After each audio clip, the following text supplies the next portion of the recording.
안녕하십니까? 언제나 소비자 편에서 방송하는 콘스탄트 김의 티스와 함께 돈 버는 아카데미. 이번 시간에는요, 돈 버는 절세가 되겠습니다. 내년부터는요, 종부세가 줄어든다고 합니다. 바로 며칠 전에 여야 종부세 합의안이 어느 정도 잠정적으로 타결을 본 것 같은데요. 과연 실효성이 있는지 알아보도록 하겠습니다. 종부세 개정안에 대한 여야 합의로요. 내년도의 종부세 대상자는 66만 6천 명 정도가 될 것으로 보입니다. 이것은 올해 122만 명 대비해서 거의 절반 가까이 55만 4천 명이 감소된 것입니다. 이렇게 종부세 부담이 경감된다는 것은 기쁜 일일 수는 있으나 마냥 좋아할 일은 아닌 것 같습니다. 왜냐하면요, 근본적인 문제를 치유해야 되거든요. 자, 그렇다면요, 여야 합의 내용을 알아보도록 하겠습니다. 1세대 1주택자 기본 공제는요, 기존 11억 원에서 12억 원으로 1억 원 상향 조정했습니다. 그 다음에 부부가 공동 명의로 주택을 가지고 있을 때는요, 각각 9억 원씩 공제가 되니까 18억 원 공제가 가능합니다. 기존은 각각 6억 원씩 12억 원만 공제되었거든요. 그리고 다주택자에 대한 중과세율도 완화시키기로 했습니다. 조정 대상 지역의 2주택자가 중과세율을 맞게 되는데 이것을 제외시키기로 했습니다. 물론 3주택 이상자는 현행 중과세율을 그대로 유지합니다. 그리고 중과세율에 대한 인하도 하기로 했습니다. 다주택자인 경우 94억 원 초과 시에 종부세는 6%, 농트세 포함해서 7.2% 구간이 있는데요. 이 구간은 폐지하기로 했습니다. 다만 남아있는 것은 여당은 중과세율에 대해서 전면적인 폐지를 원하고 있고요. 야당은 1%만 인하시키는 것으로 팽팽히 대립하고 있습니다. 그렇다면 이러한 여야 합의안의 효과는 어떤 것일까요? 당연히 1세대 1주택자에 대한 종부세 경감이 예상됩니다. 하지만 문제가 있습니다. 그것은 뭐냐면요. 주택 한 채만 가지고 있는데 굳이 종부세를 조금이라도 내야 되는 것인지 여기에 대한 의문점이 있습니다. 당연히 내지 말아야 되겠죠? 그 다음 합의안 효과는요.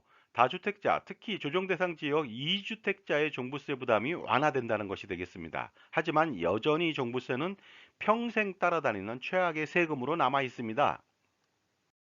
따라서 다주택자는요, 주택을 증여해야만 세액공제를 최대 80%까지 받을 수 있어서 종부세 지옥에서 평생 벗어날 수가 있습니다. 자, 그렇다면요, 기존과 개정되는 종부세에 대해서 산출 예시를 한번 알아보도록 하겠습니다. 예를 들어서 서울 강남에 조정 대상 지역이죠. 2주택자가 있다고 가정하겠습니다. 공시가격은 각각 20억 원씩 40억 원일 때 종부세의 변화는 어떻게 되는지 알아보도록 하겠습니다.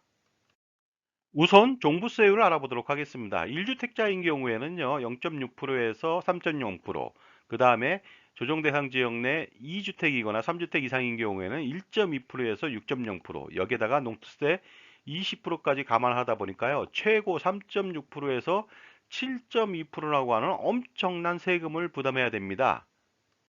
자, 그렇다면요, 종부세 어느 정도 줄어드는지 산출해 보도록 하겠습니다. 기존 방식은요, 40억 원에서 6억 원만 공제해 주죠. 34억 원에 3.6%, 누진공제에 2,160만 원 하니까 종부세가 무려 1억 80만 원 나왔고요. 거기에 농투세 20% 합치니까요, 1억 2,096만 원 나왔습니다.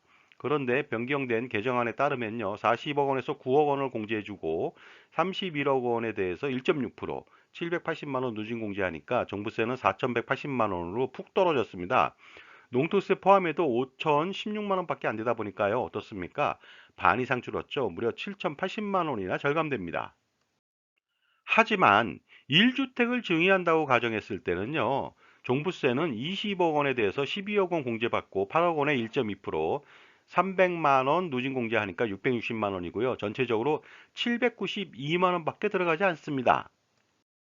자, 지금까지 제 정보가 만족스러우셨다면요, 구독과 좋아요 부탁드리겠습니다. 그리고 특히 회원 가입을 통해서 보다 다양한 혜택을 받아보시기 바랍니다. 감사합니다. 계속하겠습니다.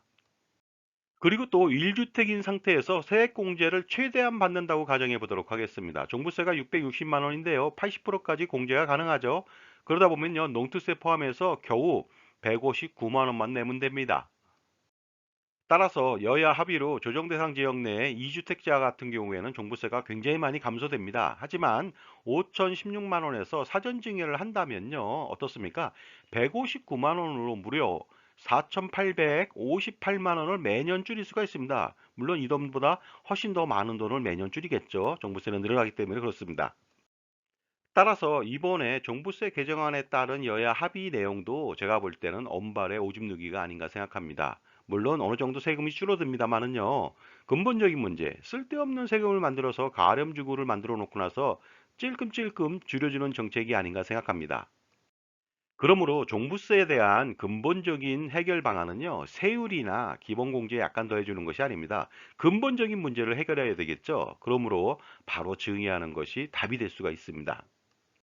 종부세를 절세하기 위해서 증여를 합니다만은요, 사실은 증여하는 순간 더 많은 혜택이 쏟아집니다. 예를 들어서 증여세, 취득세, 종부세, 소득세, 양도세, 상속세마저 전체적인 세금을 모두 다 줄일 수가 있습니다.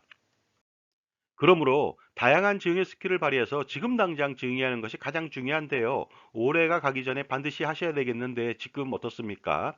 거의 20일밖에 남지 않았습니다. 따라서 올해가 가기 전에 반드시 증의하셔야겠습니다. 올해 20여일밖에 남지 않았습니다. 하지만요, 2, 3일이면 충분히 증의할 수가 있습니다. 그렇기 때문에 어떻습니까? 반드시 올해 안에 증의하시고요. 절세가 투자보다 훨씬 더 돈을 많이 버는 확실한 방법이라는 것을 반드시 명심할 필요가 있을 것 같습니다. 그런데 만약에 증여 선택이 늦어진다면 어떤 일이 벌어질까요? 그때까지는 종부세 맞고요. 지금부터는 상속세를 또 맞게 됩니다. 자, 지금까지 여야 합의로 종부세를 어느 정도 완화시키고 있는데요. 근본적인 해결 방안에 대해서 말씀 나눴습니다. 감사합니다.